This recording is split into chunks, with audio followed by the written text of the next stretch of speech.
Doy ahora la palabra al excelentísimo señor Erlan Abdillayev, ministro de Relaciones Exteriores de Kirguistán.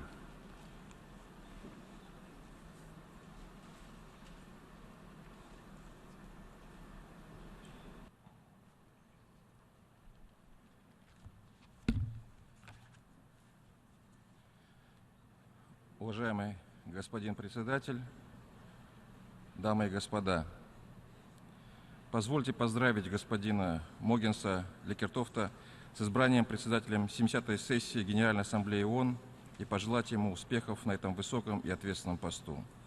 Вместе с тем выражаем признательность председателю 69-й сессии господину Сэму Кутиса за плодотворное руководство его работой. Также хочу поздравить государства-члены ООН и коллектив ООН во главе с генеральным секретарем ООН Пан Ги Муном с 70-летним юбилеем организации и утверждением новой глобальной повестки в области развития до 2030 года. Мы приветствуем тему нынешних общеполитических прений «70 лет ООН. Дорога мира, безопасности и прав человека», которая четко и красноречиво говорит сама за себя. Господин председатель, текущий год также ознаменован и 70-летием со дня окончания Второй мировой войны, ставшей самой кровавой и разрушительной в истории человечества. Считаем, что важнейшим итогом войны стал прежде всего разгром сил, вставших на путь вероломной агрессии. Не меньшее значение имело поражение бесперспективной политики, основанной на античеловеческой идеологии и тщетных попытках утверждения нового миропорядка. Победа во Второй мировой войне способствовала утверждению таких ценностей, как признание свободы и равноправия народов, универсальность международно-правовых норм, не делящих мир на великие державы и остальной мир. В данном контексте считаем исторической роль ООН в качестве универсальной международной организации, включающей практически все страны мира, которым любое государство могло бы апеллировать в случае ущемления его интересов и безопасности.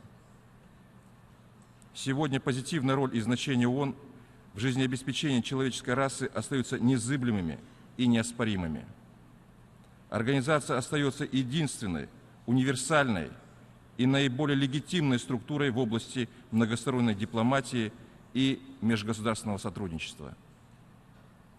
Кыргызстан признает центральную роль ООН в поддержании международного мира и безопасности, решении современных вызовов финансово-экономического, социального, культурно-гуманитарного и экологического характера, продвижение вопросов защиты прав человека, а также укрепление дружественных отношений между странами в соответствии с принципами международного права. Мы выступаем за взаимный учет интересов и равноправные отношения между субъектами международного права, построение справедливого и демократического миропорядка, основывающегося на многостороннем подходе. Считаем, что именно такому развитию международных отношений должна способствовать наша организация, Организация Объединенных Наций. По иронии истории, 70-летие окончания Второй мировой войны и создания ООН, ставшего символом единения и коллективизма, по времени совпало с тревожной международной ситуацией. Спустя четверть века после завершения Холодной войны международное сообщество вновь столкнулось с угрозой поляризации мира, нарушением основополагающих норм международного права, ростом вооруженных конфликтов и других негативных явлений. Вместо разрушенной Берлинской стены возводятся новые стены из санкций, запретов и торговых барьеров. Среди членов Совета Безопасности усилились разногласия, что не способствует поддержанию мира и стабильности. Мы столкнулись с ситуациями, когда некоторые государства предпочитают действовать вне рамок Совета Безопасности ООН. Такой подход считаем контрпродуктивным, несоответствующим целям и принципам Устава ООН и ведущим к усугублению разногласий, потере доверия, дестабилизации международной обстановки и новой гонки вооружений. Господин председатель, на прошедшем саммите ООН по устойчивому развитию мы все стали участниками знаменательного события и одновременно приняли на себя высокое обязательство по коллективному обеспечению в последующие 15 лет устойчивого развития человечества в гармонии с природой. Кыргызстан приветствует принятие 17 всеобъемлющих целей устойчивого развития и связанных с ними целевых задач. Мы приложим все усилия для их полноценной реализации соразмерно национальным возможностям, а также продолжим целенаправленную работу по улучшению неиспользованных полностью показателей целей развития тысячелетия. Вместе с тем, реализация целей устойчивого развития на национальном уровне требует решения вопроса его адекватного международного финансирования. Этот вопрос горячо и всесторонне обсуждался между наименее развитыми странами и государственными донорами на 3-й конференции ООН по финансированию развития в эфиопской столице Аддис-Абебе в середине июля этого года. Мы согласны с мнением, что развивающие страны должны брать больше ответственности за финансирование национальных программ развития за счет эффективного использования внутренних резервов, улучшения налогового администрирования, борьбы с коррупцией. Однако и страны-доноры также должны оставаться вовлеченными и как можно скорее выполнить свои обязательства по увеличению объема официальной помощи в целях развития до показателя 0,7% от своих валовых национальных доходов. С другой стороны, хотелось бы особо подчеркнуть необходимость и возможность создания и сохранения благоприятных условий для устойчивого развития государств. В этой связи Кыргызстан с учетом своего национального опыта исходит из того, что любое государство имеет право на развитие. Считаем, что такое право неотъемлемо и не может кем-либо или чем-либо ограничено. Уверены, что вопросы гарантии такого права также актуальны и для большинства развивающихся стран по всему миру. Как представляется, это особо близко к государствам, не имеющим выхода к морю, малым островным государствам, странам наиболее уязвимым к изменению климата, а также с большими долговыми обязательствами, не имеющим широких возможностей по искоренению бедности. С сожалением приходится констатировать, что сегодня все чаще возникает ситуация, когда отдельные государства, руководствуясь сугубо эгоистическими интересами, стремятся осуществлять свое развитие за счет развития других, ограничивая их возможности. Полагаем, что такого рода тенденции не должны иметь места в современном цивилизованном мире. Вместе с тем констатируем, что понятие права государственного развития до сих пор четко не закреплено в международном праве. Необходимо, конечно, уточнить, что право на развитие все же имеется в международном праве, однако исключительно в контексте прав человека. Речь прежде всего идет об Уставе ООН, Всеобщей декларации прав человека и других документах. Вместе с тем считаем, что реализация соответствующих прав человека не может быть полноценной в случае, если аналогичным правом не будет обладать сам субъект международного права.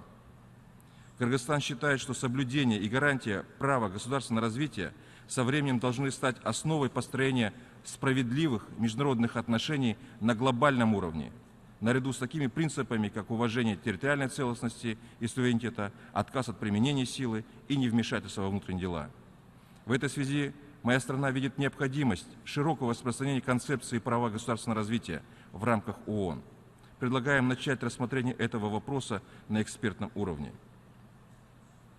Господин председатель, устойчивое развитие каждого государства во многом зависит от вопросов обеспечения безопасности и стабильности, в том числе на общемировом уровне. Полагаем, что сегодня страны должны отложить в сторону все разногласия и совместными усилиями под эгидой ООН активнее бороться с терроризмом и насильственным экстремизмом. Кыргызстан решительно осуждает все акты терроризма, независимо от их мотивов, где бы и кем бы они ни совершались. У терроризма есть корни и причины, но нет никаких оправданий. При этом хотелось бы подчеркнуть, что мировое сообщество нуждается в совместном эффективном противодействии не только экстремизму, но и в отношении его насильственных проявлений. Сегодня мы становимся свидетелями того, что характер экстремистских угроз значительно меняется. Такого рода проявления уже в меньшей степени распространяются по географическому принципу имеет место повсеместная инфильтрация экстремистской идеологии в сознание людей, что подрывает основы общества изнутри в самых различных странах региона мира.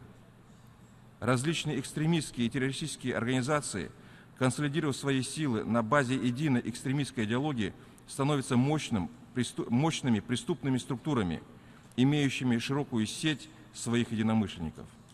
В этой связи мы считаем, что понятие экстремизма не должно ограниченно рассматриваться исключительно с точки зрения применяемых насильственных методов, но прежде всего в ракурсе принятия превентивных мер по недопущению пагубного идеологического влияния. Также считаем необходимым нацелить политику государств на противодействие экстремистским проявлениям в этой сфере, обеспечить эффективную защиту светского характера государств, укреплять взаимодействие с традиционными религиями при реализации права граждан на свободу вероисповедания. Говоря о противодействии экстремизму на национальном уровне, хотел бы отметить, что кыргызская сторона добросовестно выполняет свои обязательства и привержена конструктивному участию на национальном, региональном и международном уровнях в борьбе с этим злом. Резолюция 2178 Совета Безопасности ООН расценивается нами как решительный шаг в противодействии иностранным боевикам-террористам. В рамках ее реализации мы направили свои усилия на укрепление пограничного контроля, авиационной безопасности, повышение потенциала правоохранительных органов и улучшение системы обмена информацией. В феврале и мае текущего года суд нашей страны признал исламское государство, Ан-Нусра и ряд других организаций террористическими и экстремистскими и запретил их деятельность в Кыргызстане. 24 июля 2015 года подписан закон, предусматривающий ответственность за наемничество и участие граждан страны в вооруженных конфликтах или военных действиях на территории иностранных государств. Наши правоохранительные органы ведут активную борьбу с терроризмом и насильственным экстремизмом, и мы полны решимости продолжить ее. Мы искренне заинтересованы в мирном и стабильном развитии братского Афганистана. Ровно год назад состоялась инаугурация президента Гани Ахмадзая и сформировано правительство национального единства во главе с доктором Абдуллой Абдуллой, что ознаменовало первую в истории Афганистана демократическую передачу власти. Считаем важным введение афганской экономики на путь стабильного и устойчивого развития, что имеет решающее значение в борьбе с терроризмом и незаконным оборотом наркотиков. Призываем международное сообщество в лице доноров полностью выполнить свои обязательства по оказанию содействия Афганистану. Со своей стороны Кыргызстан готов к тесному взаимодействию с Афганистаном по региональным, торговым, энергетическим и коммуникационным проектам.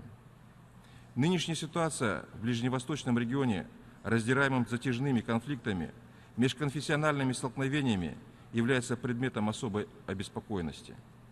В результате гибнут тысячи невинных людей, включая детей и женщин. Мы призываем страны региона и конфликтующие стороны к прямым переговорам под эгидой ООН с целью выхода на политическое решение проблем.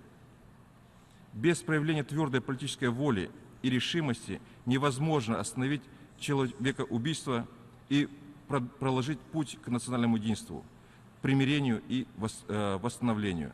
Считаем, что внешнее вмешательство в любой конфликт должно оставаться в качестве крайней меры и применяться исключительно санкции Совета Безопасности ООН. Вместе с тем полагаем необходимым обратить внимание и на то, что сегодня проявляются новые вызовы мировой цивилизации, которые отходят от форм сугубо межгосударственных конфликтов и приобретают контуры идеологического противостояния. Причем речь идет не только об экстремистских религиозных проявлениях, но и о попытках насаждать собственное видение путей развития отдельных государств. Полагаем, что в данном контексте необходима принципиальная оценка таким проявлениям, независимо от источников распространения таких идеологий. Считаем, что члены Совета Безопасности ООН, взявших в качестве стран-победителей по итогам Второй мировой войны на себя ответственность за судьбу мира, сегодня также должны взять на себя ответственность и по противодействию таким проявлениям, которые подрывают фундаментальные основы развития межгосударственных отношений. Господин председатель, 70 лет прошло с момента первого использования ядерного оружия и 45 лет с даты вступления в силу договора о нераспространении ядерного оружия. Да, человечеству удалось не допустить рецидива применения ядерного оружия. Однако, пока будет существовать само ядерное оружие, будет сохраняться риск его преднамеренного или непроизвольного использования. С сожалением отмечаем, что договор о всеобъемлющем запрещении ядерных испытаний до сих пор не вступил в силу, а обзорная конференция 2015 года государств-участников договора о нераспространении ядерного оружия завершилась без принятия важнейшего итогового документа. В этих условиях договор о зоне, свободной от ядерного оружия, в Центральной Азии является весомым вкладом в общемировой процесс ядерного разоружения. Как депозитарий и координатор стран-участниц этого договора, Кыргызстан выражает благодарность России, Китаю, Франции и Великобритании за ратификацию протокола о негативных гарантиях безопасности, а также призывает США как можно скорее выполнить соответствующие внутригосударственные процедуры. Недавно мы стали свидетелями успешного завершения многолетних переговоров в формате Иран и Группа 6 и принятия совместного всеобъемлющего плана действий по иранской ядерной программе. Хочу поздравить страны «шестерки» и Исламскую республику Иран по случаю этого исторического события.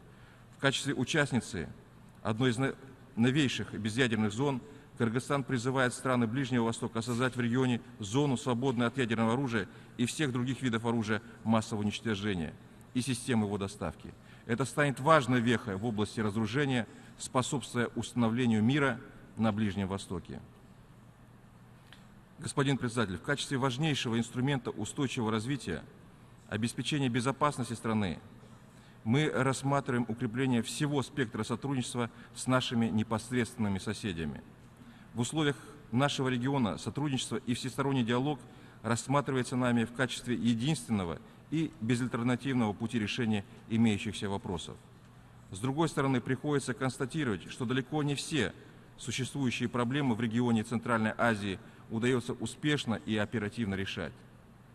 Речь, прежде всего, идет о развитии торгово-экономических отношений на справедливой и взаимовыгодной основе.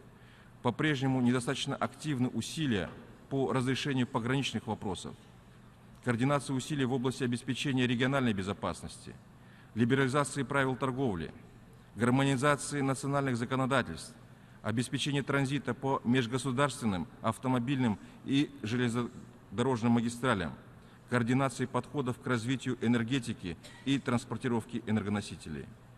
Вопросы совместного водопользования также остро стоят на повестке дня вопросов межгосударственных отношений в Центральной Азии. В этой связи хотелось бы отметить, что при реализации избранного курса развития моя страна намерена особое внимание обратить на развитие своего гидроэнергетического потенциала, который является основой устойчивого развития страны. Наша принципиальная позиция заключается в том, что водные ресурсы и энергетика неразрывны и неотделимы друг от друга. В этой связи в целях реализации своего права на развитие Кыргызстан использует свой водно-энергетический потенциал для достижения поступательного социально-экономического развития, в том числе на основе модели зеленой экономики. Не менее важным фактором неопределенности регионального масштаба является неурегулированность пограничных вопросов в Центральной Азии. Вместе с тем, их успешное решение, без сомнения, отвечает интересам всех государств региона. Это в значительной степени способствовало бы повышению транзитного потенциала наших стран, развитию приграничной инфраструктуры, улучшению экономической ситуации и снижению социальной напряженности в регионе. С учетом изложенного считаем, что развитие всестороннего регионального сотрудничества должно быть основой для обеспечения устойчивого развития, стабильности и безопасности всей Центральной Азии. Фактическое отсутствие прямого многостороннего политического диалога непосредственно между самими странами Центральной Азии усугубляет имеющиеся региональные проблемы, препятствует экономическому развитию наших стран. С сожалением приходится констатировать, что имеющиеся общие проблемы страны нашего региона на международных площадках не выступают единым фронтом и не объединяют свои усилия по решению этих вопросов на глобальном уровне. В этой связи считаем, что сегодня, как никогда, назрела необходимость создания широкой диалоговой площадки в формате 5 стран Центральной Азии. Создание такого качественного нового механизма, в рамках которого можно было бы предметно обсуждать вопросы торговли, экономики, границ, энергетики, водопользования, транспортного сопряжения, экологии, изменения климата видится нам насущей необходимой. Призываем наших соседей рассмотреть эту инициативу. Кыргызстан, в свою очередь, готов приступить к обсуждению деталей создания новой региональной платформы.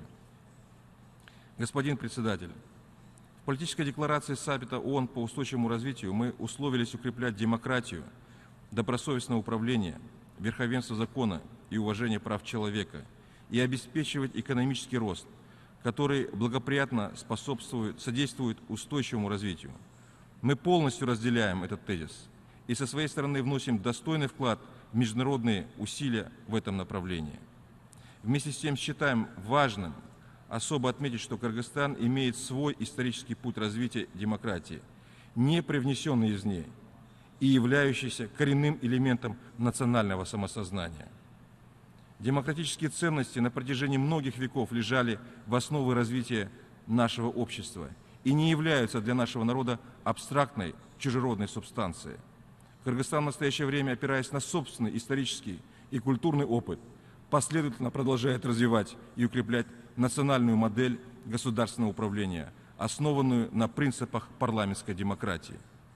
На днях в моей стране состоятся очередные выборы в национальный парламент, которые во многом станут индикатором уровня демократического развития страны, а их итоги – залогом единства народа и сплоченности. Мы намерены обеспечить проведение этих выборов на основе демократических принципов открытости и справедливости в соответствии с национальным законодательством и международными обязательствами.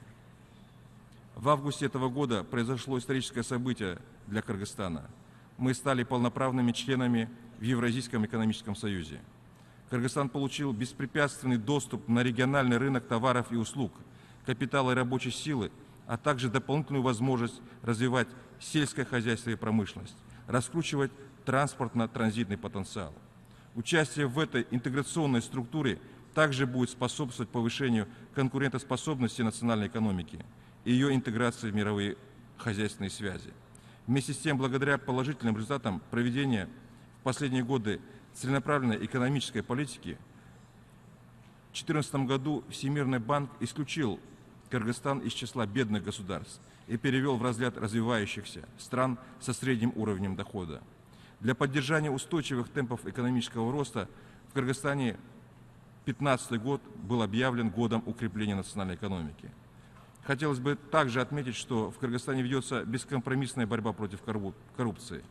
В 2014 году Кыргызстан улучшил статус в международном рейтинге восприятия коррупции, переместившись со 150-й позиции на 136-ю. Мы настроены продолжать работу в данном направлении в соответствии с международной кампанией по укреплению добросовестного управления. Защита прав человека является одним из основных приоритетов государственной политики. Кыргызстан старается полностью исполнять взятые на себя обязательства в рамках Устава ООН, всеобъемлющей декларации прав человека и других международных права человеческих договоров и соглашений. Сегодня в Кыргызстане действует свободная пресса и активно развивается гражданское общество. Укрепляется межэтнический мир и согласие. В настоящее время наша страна усиленно работает над своим избранием в члены Совета ООН по правам человека на 2016-2018 годы. В этой связи имею честь еще раз обратиться к государствам-членам ООН поддержать нашу кандидатуру на выборах в октябре этого года.